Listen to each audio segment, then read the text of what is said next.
Hello guys, in this video I'm going to show you how to set the white levels in the Lightroom app.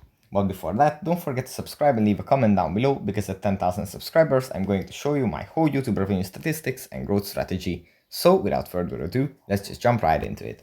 First we have to open up the Lightroom app. And here from the gallery we have to select the photo that we want to edit. Let's say it's this one. We tap on it, then wait until it loads. Sometimes it takes a bit more time, but now it loaded quite fast. In the bottom, there is a light. We tap on this.